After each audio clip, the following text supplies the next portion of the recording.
नमस्कार, मैं हूं केशव पंडित और आप देख रहे हैं देश का तेजी से बढ़ता एटीवी न्यूज चैनल। और इस वक्त आप हमारा खास प्रोग्राम देख रहे हैं, प्रेस कॉन्फ्रेंस।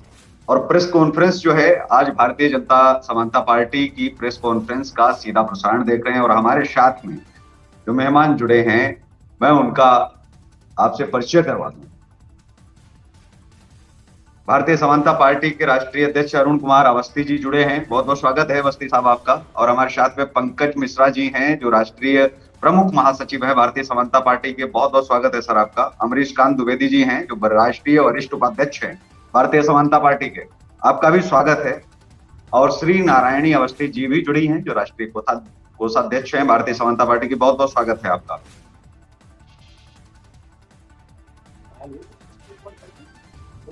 जी, आवाज आप तक पहुंच रही है? जी पहुंच रही है सर। जी, आज प्रेस कॉन्फ्रेंस के माध्यम से क्या देशवासियों को संबोधित करना चाहते हैं भारतीय समानता पार्टी की तरफ से? जी,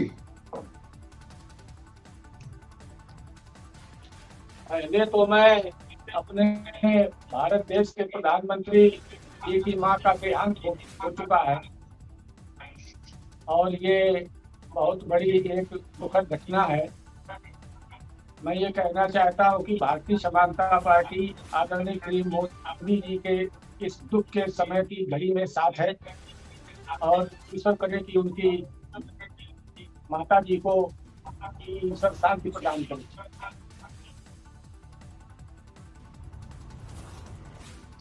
जी, प्रेस कॉन्फ्रेंस जो आज आपने रखी है भारतीय समानता पार्टी की, देशवासियों को क्या संबोधन में आप कहना चाहेंगे? क्या आपके एजेंडे हैं और किन चीजों को लेकर के आप आगे आ रहे हैं आने वाले समय में? क्या सदस्यता अभियान साथी शुरू किया है या नहीं? पहले तो हम आपकी पार्टी के बारे में बात करेंगे और उसके बाद में फिर हम जो है अन्य विषयों पर भी चर्चा आपकी इस प्रेस कॉन्फ्रेंस में हमारे सवाल जो है साथी रहेंगे आपसे। जी, इस समय सर पार्टी के लिए तो सभी कार्य बहुत ही जरूरी है।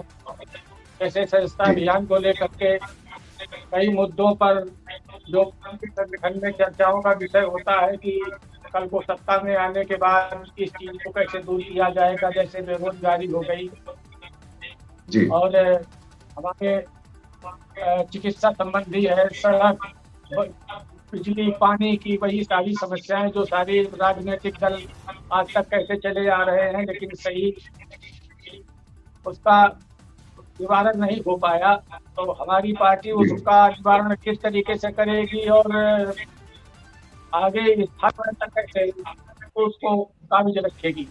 मतलब ये नहीं है कि आज सड़क का टेंडर पास हुआ और एक साल के बाद सड़क उखड़ गई, तो इसका भी काम किया जाएगा। आज हमारे बीच अमरीश कांत जी द्विवेदी हैं, जो कि बेरोजगारी पर आपसे चर्चा करेंगे कि आने वाले समय में हमारे देश में बेरोजगारी दूर दूर और जब हमारी सत्ता आएगी तो बेरोजगारी किस तरीके से दूर की जाएगी। तो अमरीश कांत द्विवेदी जी से आप चर्चा करिए। अमरीश साहब, आप जो है बेरोजगारी को लेकर के, तो हालांकि बहुत सारी पार्टियां आ रही हैं, बहुत सारी पार्टियां जो है जा भी रही हैं, लेकिन जो बेरोजगारी है ये मुद्दा आज से ही नहीं है।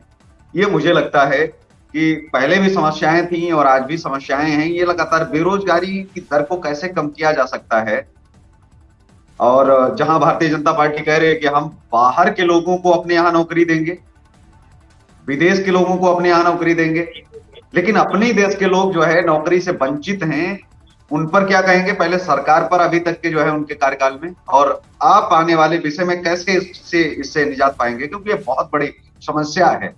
जी नहीं सर, मैं नमस्कार करता हूं और ये कहना चाहता हूं कि जो विदेशी को रोजगार देने की बात की जा रही है वो तो एक टोटल हवाबाजी है।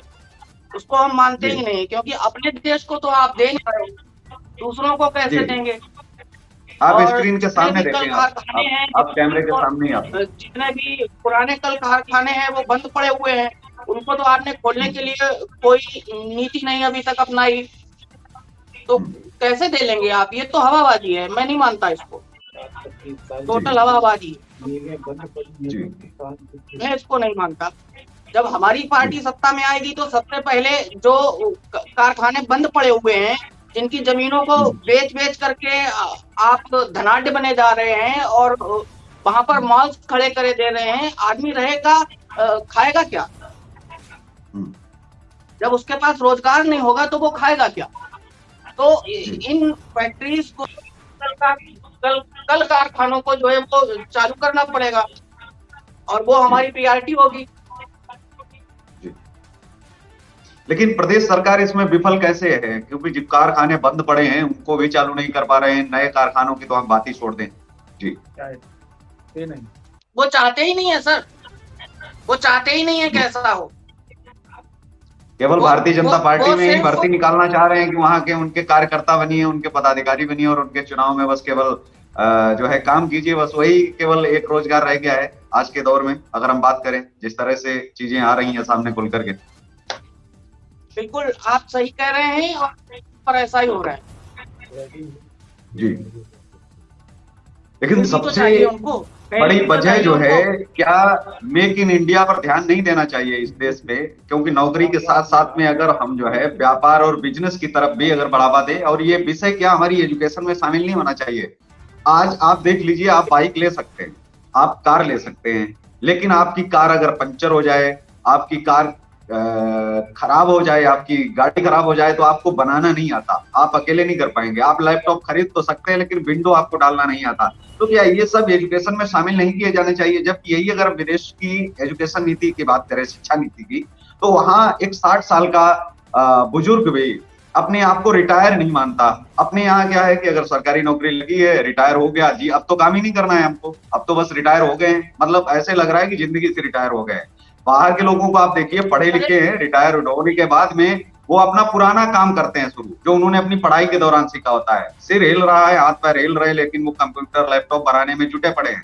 तो ऐसे में क्या हमारे सिस्टम में जो 10वीं या 5वीं या 12वीं तक जो लोग पढ़ पा रहे हैं, उनकी शिक्षा नीति में ये चीज शामिल की जानी चाहिए या नहीं? उनको अलग से ITI क्यों, उसी में शामिल करिए ना, वो सब्जेक्ट बनाइए। कबीरदास रहीमदास कब तक पढ़ते रहेंगे हम? ये तो बड़े विषय हो गए, उनको तो आप टॉप लेवल पे जाके रख दीजिए। लेकिन जो हमारे व्यापार के लिए, बिजनेस के लिए, बाहर जाने के लिए, इन चीजों के टॉपिक भी तो होने चाहिए ना साथ में। जी बिल्कुल सर, तकनीकी शिक्षा होनी चाहिए, हुनरमंद व्यक्ति को होना चाहिए, भले ही अशिक्षित हो। और ये सब बहुत गंभीर मुद्दा है। कई डिबेट्स में, कई पहले भी हमारे महासचिव जी पंकज मिश्रा जी ये कहते आ रहे हैं कि हर व्यक्ति जो उसका मूल कार्य है उससे वो विरत होता चला जा रहा है और दूसरा वर्ग उन कार्यों को कैप्चर करता चला जा रहा है। जैसे हमारे यहाँ जो नाई का कार्य करने वाला है, उनका कोई भी पुत्र बाल नहीं बनाना चाहता, ठीक है। चमड़े का काम करने वाला व्यक्ति वो चमड़े का काम नहीं करना चाहता। तो ये सारी समस्याएं हैं। जब आप अपने मूल कार्य से विरत होते चले जाएंगे तो आपके कार्यों पर दूसरे लोग कब्जा करते चले जाएंगे, वो धनाढ्य हो जाएंगे और आप उस वर्ग के नौकर बन करके रह जाएंगे। ये मैं संदेश देना चाहता हूं कि अपने मूल कार्य हर व्यक्ति को करने चाहिए, मूल कार्य जिसके लिए आप हैं। नहीं, मैं वही कह रहा हूँ कि जैसे अभी हमारे ऊपर ये पहले भी आपसे बात हुई कि ब्राह्मणों के ऊपर ये किसी को अगर चमार कह दिया, सपोज करिए, ये पहले एक्चुअली ये एक शब्द का अपभ्रंश है। पहले कार्य के हिसाब से उसकी कास्ट का निर्धारण होता था कि चर्म शिल्पकार, और ये इतना कठिन शब्द था कि लोग प्रचार में ये लोग इसको नहीं बोल पाए, तो उसको चमार नहीं कर पा रहे हैं तो आप उनको छोड़ दीजिए ना, उनके लिए अलग से आप नौकरियां निकालेंगे। लेकिन साथ ही मेरा एक और प्रश्न है कि जो कृषि में, जो आज की कृषि है, उसके प्रति युवाओं की जिम्मेदारी कम होती जा रही है, युवा उससे भाग रहा है। उसे कैसे आप देख रहे हैं? पशुपालन, दुग्ध पालन, उत्पादन, तमाम उत्पादन जो हो रहे हैं उनमें भी यूथ बढ़ चढ़ करके भागीदारी ले सकता है, किसी भी वर्ग का हो, किसी भी जाति का हो, लेकिन वो क्यों नहीं ले पा रहा है? क्या ये भी शिक्षा में शामिल नहीं होना चाहिए? अगर किसी ने 5वीं तक पढ़ाई की, उसको पता ही नहीं है कि हम दुग्ध उत्पादन से इतनी कमाई कर सकते हैं, या हम पशुपालन से या फिर खेती से हम ये कर सकते हैं। जी देखिए सर, मैं आपको बता दूं कि ग्रामीण स्तर पर जो कार्यक्रम चल रहे हैं, वहां पर लोगों को ये 5 किलो गेहूं और 3 किलो चावल ने एक वर्ग जो है उसको इतना काहिल कर दिया है कि वो काम नहीं करना चाहता। और गांव में आप जाकर के देखिए, हमने देखा है, मैं उसी क्षेत्र से निकल करके आया हूँ, वहां पर लोग जो है वो मजदूरी के लिए तरसते हैं, जबकि मजदूरी कम नहीं है, 500 400 500 रुपए गांव में भी मजदूरी है, लेकिन आदमी वो काम नहीं करना चाहता है। क्यों?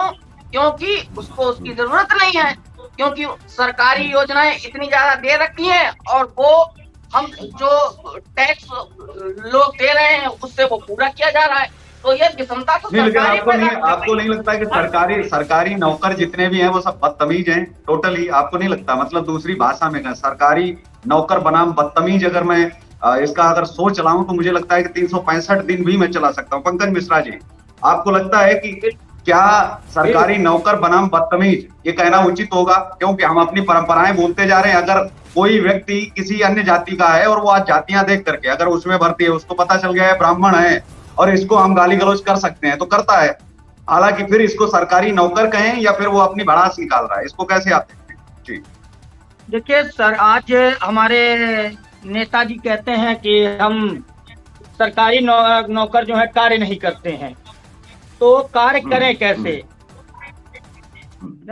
50% तो जाति प्रमाण पत्र से आते हैं जिनके पास योग्यता ही नहीं है करने की, और 50% वो इसलिए नहीं करते हैं कि जब हम क्यों करें, जबकि सरकारी कार्य क्षेत्र में पूर्ण रूप से सभी कार्यों को करने के लिए आदेशित किया जाता है, परंतु हमारे जो भ्रष्ट नेता हैं इनके दबाव, क्योंकि हमारे लोकतंत्र के 4 स्तंभ हैं और 4 में से 3 स्तंभ जो हैं हमारी विधायिका के अधीनस्थ कार्य कर रहे हैं, वो चाह करके भी कुछ नहीं कर पा रहा है। जो ब्राह्मण या जो राजपूत या फिर जो अन्य लोग जो सरकारी नौकरी करते हैं, जब तक सरकारी नौकर रहते हैं तब तक तो वहां की मलाई खाते हैं, उसके बाद निकल करके ब्राह्मण सभा राजपूत सभा खोल लेते हैं। उनको सम्मान जब तक वहां रहेंगे तब तक वहां भी चाहिए और बाहर निकलने के बावजूद भी चाहिए। तो उन्होंने किया क्या है? ऐसी सभाओं के लोगों को क्या बंद नहीं कर देना चाहिए? क्या ऐसी सभाओं का हमें क्या खुलकर के विरोध नहीं करना चाहिए? तमाम आई पांडा सहित पता नहीं कितने लोग बाहर आकर के जो है अपना वो खोल के बैठे, एक मनुवाद पार्टी किसी ने बना ली, किसी ने कुछ बना लिया, किसी ने कुछ बना लिया। इनको बंद करना चाहिए। मुझे तो ये लगता है जब अपने जो है उन्होंने पूरी नौकरी में कुछ नहीं किया, 1 पैसे का काम नहीं किया है समाज के लिए और लोगों के लिए, फिर समाज की बात करते हैं। समाज में देखिए उनका तो रोल ही केवल ये है कि अब हमने तो सारी जिंदगी बाबूगिरी करी है तो अब हमसे मेहनत तो होगी नहीं, और यही कह करके हमको मिशनरी शिक्षा दी गई थी कि हम सबको बाबू बना देंगे और बाबू बना करके हम सबको आराम की नौकरी देंगे। आज हमारे पिता ने हमको कहा कि बेटा मेहनत नहीं करनी है, तुमको केवल पढ़ना है। आपको 16 साल से लेकर के 25 साल की उम्र हमारी जो है, जो हम अपने शरीर को फिजिकली और मेंटली प्रिपेयर करते हैं, उस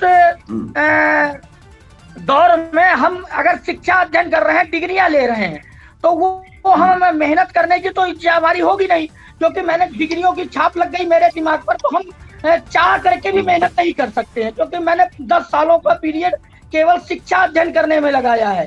इसीलिए हमारी पार्टी का मुद्दा है कि जो निरर्थक शिक्षा हमको दे करके बेरोजगार बनाया गया है, उस पर सरकार को मुआवजा देना चाहिए कि हमको, तो आपने जो मेरा योग्यता थी उस पर अतिक्रमण कर रहे हैं विदेशी आक्रांताओं के अनुयायी। माननीय बाबू काशीराम जगजीवन राम जी के आह्वान पर चर्म शिल्पकारों ने बहिष्कार कर दिया कार्य का, और बहिष्कार करने के बाद जब समाज में व्यवस्था फैलने लगी, जिसका फायदा विदेशी आक्रांताओं के अनुयायियों ने उठाया, आज 99% टेंडरियों का मालिक है, और जिन लोगों ने बहिष्कार किया तो वो 12 से 14 हजार रुपए में 12 से 14 घंटे काम कर रहे हैं, करने को मजबूर हैं। हमको भ्रमित किया गया, जो हमारी योग्यता है हम अपनी योग्यता के अनुसार कार्य न पा करके हम दूसरे के कार्य पर केवल अतिक्रमण कर रहे हैं, और जब तक हम किसी के कार्य पर अतिक्रमण करते रहेंगे तब तक हम कभी भी प्रबल नहीं हो सकते। जब तक हमें अपनी जो हमारे अंदर टैलेंट है, हमको अपने टैलेंट के अनुसार काम चाहिए। हमको ये नहीं है कि जबरदस्ती नहीं, सबको शिक्षा समान शिक्षा समान शिक्षा। अगर सब बाबू बन जाएंगे तो बाबूगिरी करेंगे किस पर? नहीं, लेकिन जब आप वर्ग की बात करते हैं तो पहले वर्ग तो आप बनाइए। जो ब्राह्मण, अगर बात ब्राह्मणों की आप करते हैं हर बार, मैं ये कहता हूं कि एक ब्राह्मणों का धर्म गुरु आप चुन लो। हिंदुओं के धर्म गुरु कौन है? आदि गुरु शंकराचार्य, जो हमारे पैदा होते ही हमारे गुरु हो जाते हैं। आदि गुरु शंकराचार्य जो हिंदू के जो सनातन के जो धार्मिक गुरु हैं, वो सभी के गुरु हैं। बाद में अलग से कौन गुरु बनाता है वो अलग विषय, लेकिन आदि गुरु शंकराचार्य हमारे जन्म से जैसे ही हम गर्भ में प्रवेश करते हैं वैसे हमारे गुरु हो जाते हैं। ठीक है, वो हमारे धार्मिक गुरु हैं। अगर ब्राह्मणों को ब्राह्मणत्व बचाना है, राजपूताना बचाना है, और ये चीजें अगर बचानी है, तो फिर ब्राह्मण अगर जो मांस खा रहा है उसको ब्राह्मण धर्म से बेदखल किया जाए। साफ साफ आप ऑर्डर आप पास करवा दीजिए। आदि गुरु शंकराचार्य बोले ना आकर के मंच पर, या बाकी के धर्म गुरु, जो मांस की दुकान पर पाया जाए, जो मदिरा पान करते हुए पाया जाए, इन लोगों को आप बाहर का रास्ता आप दिखाइए, उनको करिए, उनके पिता से बात करिए कि या तो आपको भी समाज से बेदखल करेंगे, आप किसी ब्राह्मण परिवार में बेटी नहीं ब्याह पाएंगे, क्या आप ऐसा कर पाएंगे? जाहिर सी बात है, नहीं कर पाएंगे। इसमें सबसे बड़ी बात यह है कि आप जातियों के आधार पर अब कुछ नहीं हो सकता। जातियां जब तक थी, जब तक वर्ण व्यवस्था थी, वो जातियां नहीं थी, वर्ण व्यवस्था थी। आज वर्ण व्यवस्था मानते ही नहीं है, उनको जातियों में कास्ट में कर दिया है। तो सबसे पहले तो प्रश्न ये आ रहा है कि आजकल ब्राह्मण बचे ही कितने हैं? मुट्ठी भर ब्राह्मण हैं, और बाकी के जितने लोग हैं उनको क्या संज्ञा दे सकते हैं वो आप भी जानते हैं। तो सबसे बड़ी बात आती है कि हम केवल ब्राह्मणों का कहीं कुछ अनहित नहीं हो रहा है, ब्राह्मण ब्राह्मण का ही कर रहा है। फिल्म बनाने वाले ब्राह्मण, अश्लीलता फैलाने वाले ब्राह्मण, सबसे ज्यादा हिंदू मुस्लिम जो करते हैं उनमें ब्राह्मण, और मुसलमानों में ज्यादा शादियां करने वाले ब्राह्मण। उनकी बेटियां जब तक गई, अभी तुनिसा शर्मा का आप देख लीजिए केस, जब तक वहां शादी या जो भी उनका मैटर था तब तक कुछ नहीं बोले, तब तक कुछ नहीं बोले। वर्ण संकर की व्यवस्था जो समाज में लागू की गई जी, लेकिन सवाल ये भी तो उठता है ना, व्यवस्था हमारे देश में लागू कर दी गई पश्चिमी सभ्यता के साथ में।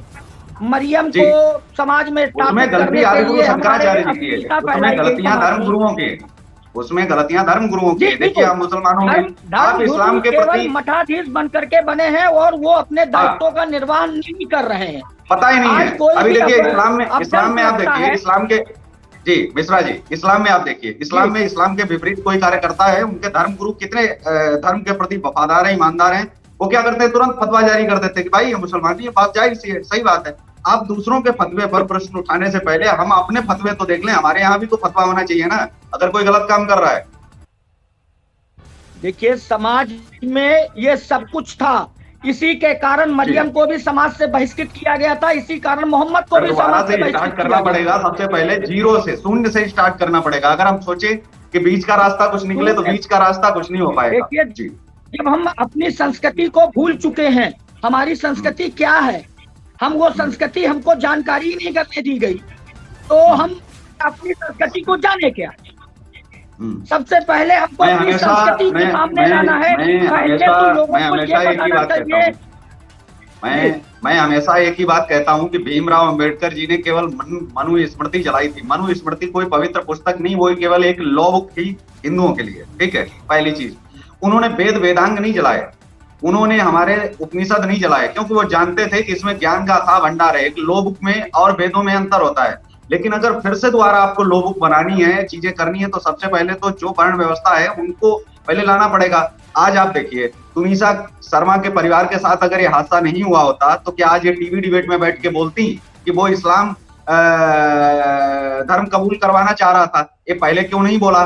कोई कंप्लेन क्यों नहीं की? ऐसे माता पिता पर तुरंत उनको हिंदू धर्म से बेदखल करो। क्या ऐसी परंपरा है? होनी चाहिए। जो खाम खा इस्लाम को बदनाम कर रहे हैं, मैं तो ये कह रहा हूँ अब अगर बोल रही है, नहीं अब अगर बोल रही है, अगर तुनिसा शर्मा की माँ अब बोल रही हैं कि मेरी बेटी से इस्लाम कबूलवाया जा रहा था, तो आप इसको सही मानते हैं गलत? अब तो गलत है ना, आप झूठा इल्जाम लगा रहे हैं। आज हम ही तो अपनी बेटी को स्कर्ट पहना करके भेज रहे हैं। क्या मैंने कभी शिक्षा व्यवस्था से कभी ये जानकारी करने का प्रयास किया कि आखिर स्कर्ट का कॉन्सेप्ट क्या है? क्यों आखिर एक स्कर्ट पहना करके हम अपनी बेटियों को भेज रहे हैं? कभी हमने अपने, अब क्यों हमको केवल एक ही सपना दिखाई पड़ रहा है कि मुझे शिक्षा, बिजली शिक्षा मिल जाएगी और हम अपने अब बाबू बन जाएंगे, और बाबू बन जाएंगे और आराम से बैठेंगे जब तक हम 60 साल तक काम करेंगे, उसके बाद में पेंशन पाएंगे। अब वो व्यवस्था को भी खत्म कर दिया गया पेंशन की, जबकि राजनेताओं की पेंशन चालू है, सरकारी कर्मचारियों की पेंशन बंद कर दी गई। जी, इसीलिए सबसे पहले कर्मचारियों को बंद कर दी गई, वो जानकारी कराने के लिए सबसे पहले हमारे जो मठाधीश बैठे हुए हैं, हमारे शंकराचार्य बैठे हुए हैं, इनको आगे आना पड़ेगा। इनको ही समाज को जागरूक करने के लिए इनका जो काम है वो तो ये करें। हमको 4 शंकराचार्य पकड़ा दिए गए और वो चारों शंकराचार्य खुद इतने असहाय हैं। और बड़ी समस्या है, कभी आपने सिख कम्युनिटी में खालसा पंथ के लोगों को भीख मांगते नहीं देखा होगा, क्योंकि खालसा कम्युनिटी, खालसा के अनुयायी जो है सिख, उनके साथ में खड़ी होती है। सवाल सबसे बड़ा उठता है कि इस देश के अंदर भिखारी बहुत ज्यादा बढ़ चुके हैं, भीख मांगने वाले, चाहे बच्चे हों या बुजुर्ग हों। लेकिन अगर हम बच्चों की बात करें, कोई बच्चा जिसके पिताजी नहीं है, माताजी हैं, बीमार हैं या माता भी नहीं है, और वो भीख मांगना नहीं चाहता, अच्छे वर्ग से आता है, अच्छे कुल से आता है, वो ऐसा सोचता है कि काम करके कमा लेंगे लेकिन भीख नहीं मांगेंगे। अब वो कहीं काम कोई व्यक्ति दे देता है, क्योंकि रोज तो उसको फ्री में खिला नहीं पाएगा। अब उसकी उम्र है 17 साल 11 महीने, ओके। अब ऐसी स्थिति में वो काम करना, क्योंकि नाबालिग अगर काम करेगा तो वो अपराध है। ऐसे में जिसने काम दिया है उसको भी अंदर कर दिया जाता है और उसको काम नहीं करने दिया जाता। 60 साल की उम्र के बाद में जब लोग काम नहीं कर पाएंगे, ऐसा सरकार मानती है, तो इसके लिए क्या किया है उन्होंने, वृद्धावस्था पेंशन लागू की है पूरे देश भर में। इसी तरह क्या बाल पेंशन योजना लागू होनी चाहिए या नहीं? पात्र की तो बात दूर की बात रही, पात्र तो हर जगह घुस जाते हैं, लेकिन बाल पेंशन योजना से आप सहमत हैं कि आपकी पार्टी आने वाले समय में इस कॉन्सेप्ट पर काम करेगी? क्योंकि इस प्रोजेक्ट को लेकर के अभी तक कोई सरकार नहीं आई। मैं कई बार सवाल उठा चुका हूं कि ये बाल पेंशन योजना आनी चाहिए। जो बच्चे भीख नहीं मांगना चाहते, कमाई करना चाहते हैं, लेकिन वो कमाई नहीं कर पाएंगे, उनकी पढ़ाई के लिए खर्च उठाए सरकार, ऐसे में उनको पेंशन लागू करे और बाल पेंशन योजना के तहत उन बच्चों की कुछ मदद हो पाए। अगर बुजुर्ग को भी या तो बंद कर दी जाए, 60 साल के बाद में काम नहीं करने के लायक, और 18 साल के पहले कर नहीं सकता, तो दोनों स्थितियों में जब एक की पेंशन है तो दूसरे की क्यों नहीं है? दोनों ही मजबूर अगर है, दोनों ही पात्र हैं। जी, देखिए, हमारे देश में समान व्यवस्था नहीं है। आज बाल कलाकार लाखों रुपए कमा रहे हैं, उनका चाइल्ड लेबर में नहीं आता है क्या? एक्टिंग करने में मेहनत नहीं लगती है? जी, लगती है, क्योंकि हमारे यहाँ व्यवस्था समाज की जो बनी हुई है वो इतनी मैं बीच में आपको टोकना चाहूंगा। साथ में एक और सवाल आप भूल गए हैं, साथ में एक और आपको जवाब ये भी देना चाहिए सरकार को। ताश अगर आप खेल रहे हैं, मतलब आपने जो है पत्ते अगर लेकर के दुकान से अगर खेल रहे हैं, तब तो वो अपराध है। लेकिन अगर आप मोबाइल में गेम खेल रहे हैं और पैसे लगा रहे हैं, लाखों लगा रहे हैं, 50,000 लगा रहे हैं, वो अपराध नहीं है इस देश में। और हालत कितनी बुरी हो चुकी है कि डिजिटल आप चाहे जो क्राइम करो। ठीक है, संविधान है लेकिन समानता नहीं है, इसीलिए ये संविधान परिवर्तन की आवश्यकता है। ब्रिटिश विधान लूट के लिए बनाया गया था। हमारे देश की स्थिति को अगर सुधारना है तो सबसे पहले संविधान का संशोधन होना चाहिए। सामाजिक, क्योंकि विधायिका का काम ही है कि सामाजिक परिवर्तन के अनुसार संविधान में उचित संशोधन करना। इस कार्य को छोड़ के विधायिका हमारी संशोधन होने से क्या लोग सुधर जाएंगे? संविधान में संशोधन होने से क्या लोग सुधर जाएंगे? मैं ये समझता हूँ बहुत सारे ऐसे कानून बने हैं जो बहुत ही प्यारे, बहुत ही लॉयल हैं, लेकिन सबसे बड़ी बात आती है कि उनको जो है लोग अपने ऊपर लागू ही नहीं होने देते। इम्प्लीमेंट तो देखिए, सरकार का काम ही इम्प्लीमेंट कराना है। कैसे? लक्ष्य से सरकार ही पार है। अगर आप अपनी बात को नहीं रख सकते हैं, राम ने क्या घर घर जा करके सबको नौकरी दी है या काम कराया है? राम ने एक व्यवस्था बनाई, राम जी ने एक व्यवस्था बना करके दे दी, समाज का आदमी उसी लाइन पे चल रहा है। अब हम उस व्यवस्था को तोड़ करके कहीं दूसरी जगह चले जाएं और उसके बाद में फिर हम कहें कि साहब ये तो मेरे साथ में गलत हो रहा है। हमको अपने आप को समझना है कि हमारा पोषण की हमारी जो जिम्मेदारियां हैं वो क्या है, और जो भी जाति बनाई गई है ये उनके लिए है। जब आज 4th क्लास एम्प्लॉइज कहा जा रहा है तो वो सही है, और अगर सूत्र कह दिया गया तो साफ खराब है। कार तो वही रहा ना, क्योंकि व्यवस्था उसी तरीके से लेकिन साथ एक सवाल और उठ रहा है, साथ में एक और आपसे सवाल है मिश्रा जी, आपने यहीं तक स्टडी किया कि एक कास्ट बन गई, जाति बन गई और जाति को एक मूल जामा पहना दिया गया। मेरा आगे से सवाल एक और है, आने वाले समय में कुछ न बदले, लेकिन क्या ये बदलना नहीं चाहिए? जब शूद्र है, दलित है, यहाँ हिंदू धर्म में दलित होते हैं, बाकी धर्मों में दलित नहीं होते हैं, तो जिस समय जब बौद्ध बन जाते हैं तो उसके बाद में फिर दलित की मलाई क्यों खा रहे हैं? जब बौद्ध बन जाते हैं जी, बौद्ध में दलित क्यों है? बौद्ध से दलित हटना चाहिए या नहीं दलित शब्द? क्योंकि दलित शब्द तो हिंदुओं में है ना, बाकी की जगहों पर क्यों है? दलित नहीं हटाया जा सकता, शूद्र नहीं हटाया जा सकता, 4th क्लास एम्प्लॉइज को नहीं हटाया जा सकता। कोई भी यदि अगर कार्य करना है तो उसके लिए हेल्पर की आवश्यकता है, और बिना हेल्पर के कोई भी व्यक्ति अपना कार्य नहीं कर सकता है। जो वर्ण व्यवस्था है वही क्लास व्यवस्था है। नहीं, मैंने वर्ण व्यवस्था नहीं पूछी, मैं जो बात कह रहा हूँ, मैंने जो बात आपसे जो सवाल किया उसका आपने उत्तर नहीं दिया। मैं बड़ी शालीनता से आपसे ये पूछ रहा हूँ कि जो लोग हिंदू धर्म में ही दलित शब्द है ना, हिंदू धर्म में ही केवल दलित शब्द है और हिंदुओं में ही दलित होते हैं, यही सभी लोग मानते हैं, पूरा देश चिल्ला रहा है। तो जिस समय एक हिंदू दलित बौद्ध धर्म ले लेता है या सिख धर्म ले लेता है या क्रिश्चियन धर्म ले लेता है, तो उसका फिर दलित शब्द हट जाना चाहिए या नहीं? पहली चीज मैं ये आपसे पूछ रहा हूँ। जब वो धर्म ही बदल लिया तो फिर दलित क्यों बना रहे? उसके बाद में भी दलित बना रहता है। तो आखिर वो उसको सुविधा किस बात की दी जा रही है? जब उसने धर्मांतरण कर लिया है तो उसको आरक्षण का जो सुविधा दी जा रही है उसको तो खत्म होना चाहिए ना, कि जब आपने धर्मांतरण कर लिया है तो आप दलित नहीं रहे, अब दलित नहीं रहे तो आपको वो सुविधा नहीं मिलनी चाहिए, लेकिन सरकार उसको नहीं करेगी। कभी प्रदर्शन नहीं होता, सरकारें पार्टियां कभी कहती नहीं ना बाहर निकल के, पार्टियां इसका विरोध करें तो मुझे लगता है इम्प्लीमेंट होगा। श्रीमान, हमारे यहाँ चमार कहना जाति सूचक शब्द है, लेदर वर्कर कहना सम्मानजनक जी, ठीक है। बाकी काम तो ऐसी कोई जाति या मतलब ऐसा कोई भी वर्ग नहीं है जिसमें कि आप इस व्यवस्था को परिवर्तित कर सके। 4 वर्णों में इंसान को बांटा गया है और 4 वर्ण ही रहेंगे सदैव। अगर काम करना है तो चाहे SC ST OBC और सामान्य कर दीजिए, चाहे ब्राह्मण क्षत्रिय वैश्य और शूद्र कर दीजिए, काम वही रहेंगे। केवल आप वही है कि पंखा कह लीजिए चाहे फैन कह लीजिए, कार्य उसका नहीं कर दीजिए ना। इसमें मैं तो ये कहता हूँ कि इसमें भी 8 कर दीजिए, वर्ण व्यवस्था बनानी है, एक ऊंच ब्राह्मण एक नीच ब्राह्मण, उनमें भी सर्टिफिकेट बांटने चाहिए।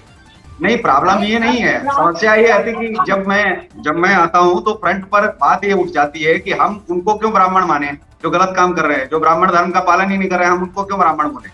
जी सर जी, आज तक रावण को निशाचर माना गया है, ब्राह्मण नहीं माना गया। अब कुछ लोगों का जब ये भ्रम फैला है तब उनको भी जो है कुछ रावण बन गए हैं, जबकि वो ब्राह्मण के घर में कुल में जन्मा जरूर है, कि इसी कारण से उसको बताया गया। लेकिन अवस्थी साहब से मैं इसका जवाब जरूर लेना चाहूंगा, अवस्थी साहब से इसका मैं जवाब जरूर लेना चाहूंगा। अवस्थी साहब, सबसे बड़ी चीज है कि हमारे धर्म गुरु इस देश में बचाने के लिए आगे हमेशा आते रहे हैं।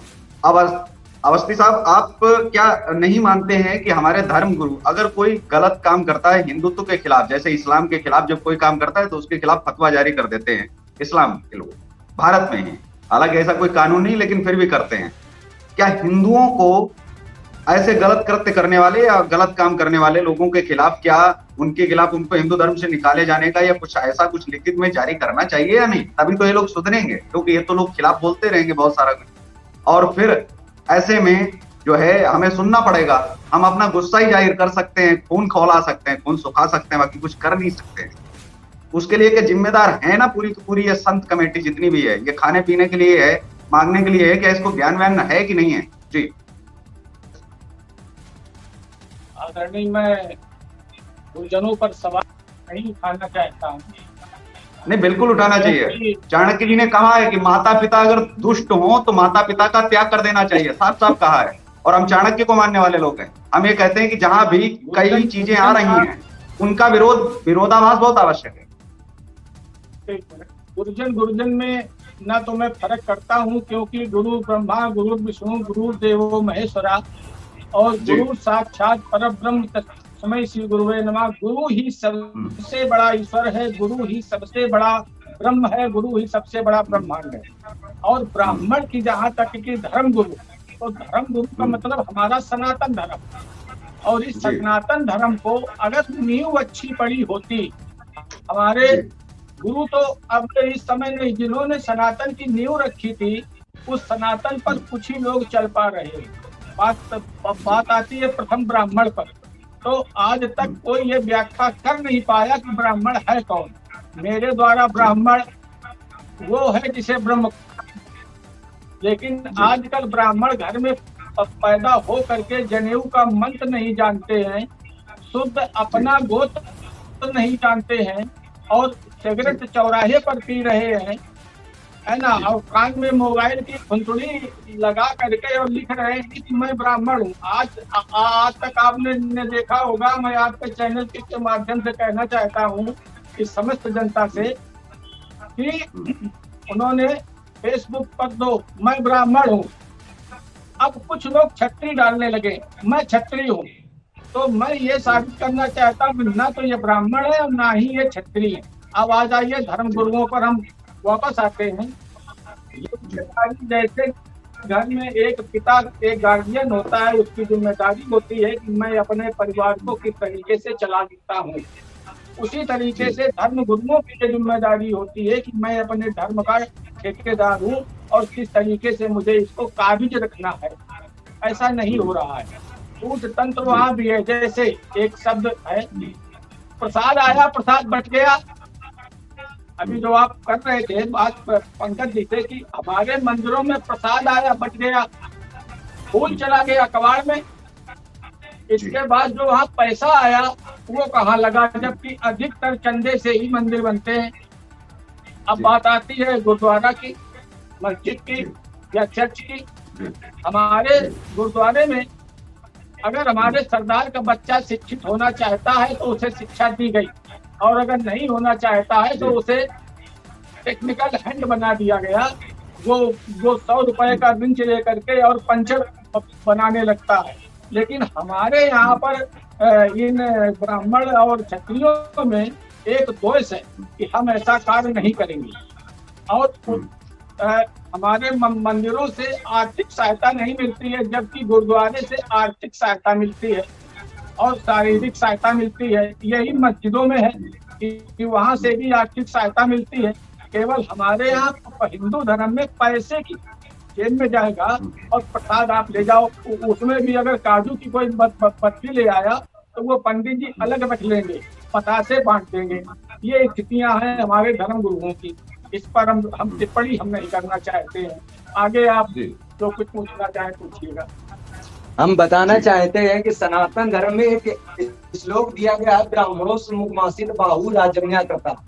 हर सनातन धर्म का व्यक्ति, ये जो मुख है ये ब्राह्मण है। चाहे कोई भी मानवता की जहाँ बात की जाए, जो सनातन धर्म की बात करे तो सनातन धर्म के धर्म गुरुओं ने बताया है कि ब्राह्मण बाहु राजन्या करता। ये जो जिनका भी मुख है, चाहे क्षत्रिय हो, चाहे वैश्य हो, चाहे शूद्र हो, जिनका मुख है ये सब ब्राह्मण है। देखिए ब्रह्म जाने सब ब्राह्मण, यदि ब्राह्मण ब्रह्म को जानता है तो ब्राह्मण है। ये दूसरी बात आई, ये क्षत्रिय, ये क्षत्रिय की जो वैश्य, क्षत्रिय की बात है, ये जो भुजाएं हैं ये क्षत्रिय है, और जो वैश्य है ये पेट भरण पोषण। हर मनुष्य क्षत्रिय वैश्य ब्राह्मण शूद्र है, ये मानवता का विषय है। केवल मानवता पर ये देखा जाए ना, हम धर्म गुरुओं पर। लेकिन साथ में ये भी सवाल उठता है, लेकिन साथ में ये भी तो सवाल उठता है जी, यहीं से उल्टा कर देते हैं। आप शूद्र तक आ गए, पैरों तक आ गए, पैर से ही स्टार्ट कर देते हैं ऊपर। हमेशा पैरों को छू करके ही ब्रह्म को लगाया गया है, मतलब मस्तक को। तो आप मुझे एक चीज बताइए कि आज तक ब्रह्म को छू करके पैरों को क्यों नहीं लगाया गया है? अगर इतने ही पूजनीय होते तो चीजें, बात वो नहीं है। सवाल ये उठता है कि हमने, हमारे ऊपर जब शूद्र कहते हैं कि हमें सम्मान नहीं दिया गया, तो ये उनके लिए प्रश्न है। और ये सवाल भी मैं छोड़ता हूँ उन लोगों के लिए जो ये कहते हैं कि ब्राह्मणों ने कभी भी उनको जगह नहीं दी। तो हमेशा शूद्रों को छू करके, पैरों को छू करके ही चरणों में मस्तक में लगाया होगा। तो ये हमेशा से ही होता रहा है। जहां ये चीजें कही जाती हैं, भ्रम लोगों में फैलाया गया कि केवल ब्राह्मण ने अपना पेट बढ़ाया है और किसी को पालने का काम नहीं किया है। तो सभी को स्वरोजगार भी था, रोजगार भी था, जैसा पंकज मिश्रा जी ने हमारे बताया। कि सभी लोग अगर अपने काम की तरफ लौट आए, सुबह का मूला शाम को भी अगर घर वापस आ जाए तो मूला नहीं कहलाता है और उसे लगता है कि घर में आ गया है। अभी भटका हुआ है, पता नहीं कब तक वापस आएगा, ये बड़ी उम्मीद है और पूरा परिवार रास्ता देख रहा है कि आज नहीं तो कल, कल नहीं तो परसों उसे आना भी चाहिए, क्योंकि ज्यादा आगे बढ़ोगे उतना ही मार्ग भटकोगे। जहां से भटक गए वहीं से वापस आने की कोशिश होनी चाहिए। हम सनातन धर्म पर कुछ ज्यादा कहना नहीं चाहते हैं, इसलिए क्योंकि ये भारतीय समानता पार्टी की बैठक है। बस यही प्रार्थना करना चाहते हैं कि जो सनातन धर्म है वो अग्रसर आगे रहा है, आगे रहेगा, क्योंकि कहा जाता है मिट नहीं सकता। समानता और सनातन में अंतर क्या है? दोनों एक ही तो बात है। सनातन भी समानता ही पैदा करता है। हम लोग तो प्रकृति के पूजक हैं। हमारी भारतीय समानता पार्टी का नाम है भारतीय समानता पार्टी, क्योंकि हमको समानता लाना है। हमको किसी न जाति से न किसी वर्ग से हमको दुश्मनी नहीं लेनी, हमको प्रेम करना है। पहले कहा गया ज्योति से ज्योति जलाते चलो, प्रेम की गंगा बहाते चलो। यदि हमारे आपके बीच में प्रेम ही नहीं रहेगा तो गंगा क्या बहेगी। और रही आप बता रहे सूत्रों से पैर जब छुए जाते हैं तो सूत्रों के ही छुए जाते हैं, ये सत्य है। मगर भगवान विष्णु के ही पैरों से गंगा जी निकली हुई है, तो ये भी तो सनातन धर्म का मानना है लगातार। पैर तो सूत्री होते हैं, वो चाहे विष्णु जी के हों या फिर ब्रह्मा जी के, क्या फर्क पड़ता है। जी अवस्थी साहब, कोई मैसेज आप और आज देना चाहेंगे प्रेस कॉन्फ्रेंस में हमारे देश के देशवासियों को? क्योंकि आज जो है, आज के दौर में जहां लोग केवल जीने की आस के साथ में हैं और ये देखते हैं कि हमारे साथ कोई ऐसा मसीहा जुड़े जो बात रख पाए और हमें आगे तक पहुंचा पाए। आज हजारों लोग, लाखों लोग कचहरी के चक्कर काट रहे हैं, थानों के चक्कर काट रहे हैं, जेलों में निर्दोष सड़ रहे हैं बेवजह। ऐसे में कैसे इन कानून को और बेहतर बनाया जाए, कैसे लागू किया जाए और कैसे जनता से मनवाया जाए, इन पर इसको कैसे आप देखते हैं? जी इस पर मैं कहना चाहता हूं कि जो पंचायत व्यवस्था पहले थी, जो पुराने टाइम में पंचायत व्यवस्था थी, उसको सुधार करना होगा। और जो मामले कोर्ट से बाहर निपटाए जा सकते हैं उनको कोर्ट से बाहर ही निपटाना होगा। इसमें आप माननीय खाप पंचायतों को मत लाइएगा, खाप पंचायतें अलग है, मैं पुरानी पंचायत व्यवस्था की बात कर रहा हूँ। जिन मामलों को कोर्ट से बाहर सुलझाया जा सकता है उनको सुलझाया जाना चाहिए। और ये जो जनता की अदालत वगैरह जो अभी चल रही है, ये अपना दायित्व ठीक तरह से नहीं निभा रही हैं। ये बिल्कुल एक तरीके से सिर्फ खानापूरी की जा रही है। बिल्कुल, इस व्यवस्था को सुधार करना होगा और ये दिखावा जो है वो बंद करना होगा। वहां पर जो व्यक्ति जाता है वो, जैसे बहुत सारे लोग कहते हैं कि जो पंचायतों में होता है वो गलत होता है, तो फिर अदालतों में भी तो ये वही होता है कि 2 लाख रुपए दे दो, 3 लाख दे दो और हमें 10,000 दे दो, 20,000 दे दो। तो वहां जो चुपचाप जो भीख मांगी जा रही है, जो करप्शन हो रहा है, उसको भी तो जो है वो पंचायतें तो कम से कम फिर भी अपनी जगह पर मजबूत हैं, पहले थी। जी सर, लूटने का एक अड्डा है न्यायालय। आज भी 20 रुपए से लेकर के 200 रुपए, 500 रुपए तक पेशकार साहब लेते हैं जी। और आप सोच के देखिए कि एक अपराधी अपराध करने के बाद थाने में जा करके पैसा दे आता है और उसके बाद जमानत पे बाहर आ जाता है और हमारा पुलिस प्रशासन उस पर चार्जशीट जब लगा पाता है जब वो दुनिया छोड़ के जा चुका होता है। जी। समाज को इन्हीं सब चीजों के से जागरूक करना है। इन्हीं चीजों को लेकर के हम समाज में आए हैं। जो समाज में विघटतियां फैली हुई हैं, इस विघटन को हटाने के लिए हमारा मेन उद्देश्य है। हमारा मुख्य कार्य केवल इतना है कि हम समाज को जागृत कर सकें। हम लोगों को बताना चाहते हैं कि विदेशी लोगों के जो संस्कृति है उसमें और हमारे में, हमारी संस्कृति में क्या अंतर है। हमारी संस्कृति कुटुंबकम की बात होती है, कैसे लागू हो पाएगी? जी, व्यवस्था जब आदमी जागृत होगा तभी हो पाएगी, क्योंकि जब तक आप नहीं चाहेंगे तब बदल नहीं सकता है आपको। लेकिन मैं वसुधैव कुटुंबकम की बात कर रहा हूँ कि वसुधैव कुटुंबकम की बात होती है, पूरी धरा हमारा परिवार है तो पूरी धरा के लोग भी हमारे अपने हैं, पूरी धरा की सारी संस्कृतियां भी हमारी अपनी हैं, उनको फिर कैसे आप देखते हैं? जी, वही मैंने कल भी यही बात कही थी कि हिंदुस्तान कहाँ तक था, आज इन लोगों ने कहाँ पहुंचा दिया है। आज जो उनके लिए तो विदेशी कह ब्राह्मण ही रहे हैं जिम्मेदार कि है। ये विदेशी हैं, ये विदेशी हैं, हिंदुस्तान जी, जी। हिंद महासागर और हिमालय के बीच के स्थान को हिंदुस्तान कहा जाता था। और विदेशी आक्रांताओं के अनुयायी जब हमारे देश में आए और उन्होंने लूटपाट की, इसके पहले उनको जी। कुछ भी नहीं आता है, वो केवल लुटेरे हैं, इसके अतिरिक्त वो कुछ नहीं है, उनको जी। कुछ नहीं आता। उनकी संस्कृति उनको तो यही सिखाती है कि हमको केवल लूटना है, मारना है, मरो और मारो, यही काम था निशाचर का और यही काम आज मौजूदा संप्रदायों का। सनातन संस्कृति, सनातन धर्म का एक ही उद्देश्य है, जियो और जीने दो, यही मात्र एक धर्म है। मरो और मार डालो तो निशाचरों का काम था, और निशाचर तो अनादिकाल से चले आ रहे हैं। बिल्कुल, आज जियो हमारे और बीच जीने में भी दो, है। यही सनातन की खूबसूरती है कि जब हम बात करते हैं तो पूरी दुनिया की बात करते हैं, विश्व का कल्याण हो, ये भी तमाम बातें करते हैं। इसी के साथ आज की प्रेस कॉन्फ्रेंस आप देख रहे थे, और प्रेस कॉन्फ्रेंस भारतीय समानता पार्टी के दिग्गज लोग जुड़े थे और उन्होंने अपनी अपनी बातें भी रखी, जनता को अपने वादे भी उन्होंने किए कि हम आगे आने वाले समय में बेरोजगारी को दूर करेंगे और हमारा प्रयास रहेगा कि देश कैसे मजबूत हो, लोगों को रोजगार कैसे मिले, लोगों के अपने रोजगार वापस कैसे आए, इस पर हम काम करेंगे। जी अवस्थी साहब, आप कुछ कहना चाहेंगे? 2 मिनट समय है जी। मैं सभी देशवासियों को सुखी जीवन का आशीर्वाद देना चाहता हूं और बस यही चाहता हूं कि भारतीय समानता पार्टी से आप सभी देशवासी अधिक से अधिक जुड़ें, क्योंकि आपका भविष्य भारतीय समानता पार्टी में निहित है।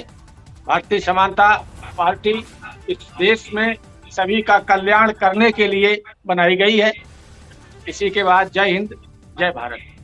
जय भारत।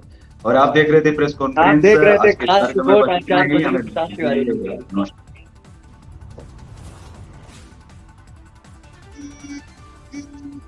Thank you.